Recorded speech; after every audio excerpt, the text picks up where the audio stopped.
اعوذ باللہ من الشیطان الرجیم بسم اللہ الرحمن الرحیم۔ ناظرین، میں آج آپ کو اپنے یوٹیوب چینل میں خوش آمدید کہتا ہوں۔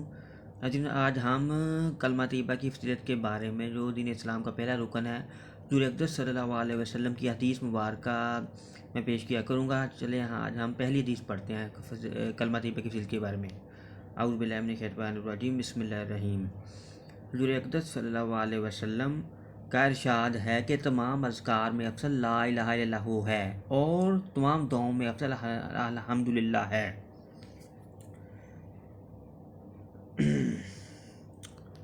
لا الہ الا اللہ کا افضل ذکر ہونا تو بہت ظاہر ہے اور بہت سی احادیث میں کثرت سے وارد ہوا ہے۔ نیز سارے دین کا مدار ہی کلمہ توحید پر ہے، تو پھر اس سے افضل ہونے میں کیا تردد ہے؟ اور الحمدللہ کو افضل دعا اس لیے فرمایا ہے کہ کریم کی ثنا کا مطلب سوال ہی ہوتا ہے۔ عام مشاہدہ ہے کہ کسی رئیس امیر نواب کی تعریف میں قصہ خوانی کا مطلب اسے سوال ہی ہوتا ہے۔ حضرت ابن عباس رضی اللہ عنہ فرماتے ہیں، جو شخص لا الہ الا اللہ پڑھے اس کے بعد اس کو الحمدللہ بھی کہنا چاہیے، اس لیے کہ قرآن پاک میں فادعوہ مخلصین لہ الدین کے بعد الحمدللہ رب العالمین ہے۔ ملا علی قاری رحمۃ اللہ علیہ فرماتے ہیں کہ اس میں ذرا شک نہیں، تمام اذکار میں، تمام ذکروں میں افضل اور سب سے بڑا ہوا ذکر کلمہ طیبہ ہے۔ یہی دین کے وہ بنیاد ہے جس پر ساری دین کی تعمیر ہے، اور یہ پاک کلمہ ہے جس کی دین کی چکی اس کے گرد گھومتی ہے۔ اسی وجہ سے صوفیہ اور عارفین اسی کلمہ کا اہتمام فرماتے ہیں اور سارے اذکار پر اس کو ترجیح دیتے ہیں، اور جتنی اس کی ممکن ہو اس کی کثرت کراتے ہیں۔ تجربہ سے اس میں جس قدر فوائد اور منافع معلوم ہوئے ہیں کہ دوسرے میں نہیں۔ جب ہم ایک بزرگ کا قصہ ہم کو پیش کرتے ہیں فضائل کلمہ طیبہ کے بارے میں۔ چچا سید علی بن میمون مغربی رحمۃ اللہ علیہ کا قصہ مشہور ہے کہ جب شیخ علوان حموی رحمۃ اللہ علیہ، جو ایک متجر، عالم اور مفتی اور مدرس تھے، سید صاحب کی خدمت میں حاضر ہوئے اور سید صاحب کی ان پر خصوصی توجہ ہوئی، تو ان کو سارے مشاغل درس و تدریس فتویٰ وغیرہ سے روک دیا اور سارا وقت ذکر میں مشغول کر دیا۔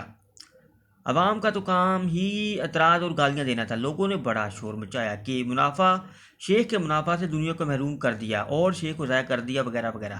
کچھ دنوں بعد سید صاحب کو معلوم ہوا کہ شیخ کسی وقت کلام اللہ شریف کی تلاوت کرتے ہیں۔ سید صاحب نے اس کو بھی منع کر دیا، تو پھر تو پوچھنا ہی کیا کہ سید صاحب پر زندیقی اور بددینی کا الزام لگنے لگا۔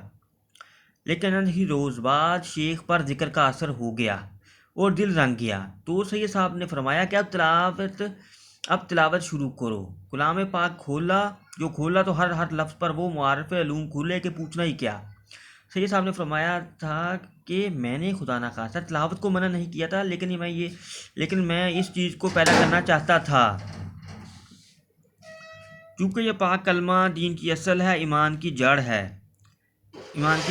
جتنی بھی اس کی کثرت کی جائے گی اتنی ہی ایمان کی جڑ مضبوط ہوگی۔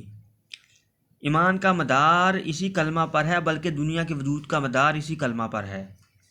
صحیح حدیث میں وارد ہے کہ قیامت اس وقت تک نہیں ہو سکتی جب تک کوئی لا الہ الا اللہ کہنے والا کوئی بھی مسلمان روئے زمین پر ہو۔ دوسری حدیثوں میں آیا ہے کہ جب تک کوئی بھی اللہ اللہ کہنے والا روئے زمین پر ہوگا، زمین پر قیامت نہیں قائم ہوگی۔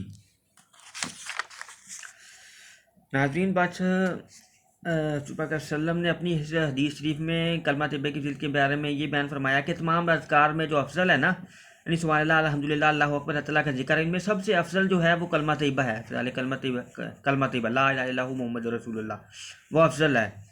اور دعاؤں میں افضل حضور اقدس صلی اللہ علیہ وسلم نے افضل الحمدللہ کو فرمایا ہے کہ جب ہم اللہ تعالیٰ کی حمد و ثنا بیان کریں گے تو اللہ تعالیٰ ہمیں اپنے انعامات سے نوازے گا۔ بس ناظرین، اللہ تعالیٰ ہمیں بھی کلمہ طیبہ کثرت سے پڑھنے کی توفیق عطا فرمائے، اور ہمیں نماز بھی با مسواک کے ساتھ، تکبیر اللہ کے ساتھ، جماعت کے ساتھ پڑھنے کی توفیق عطا فرمائے۔ آمین۔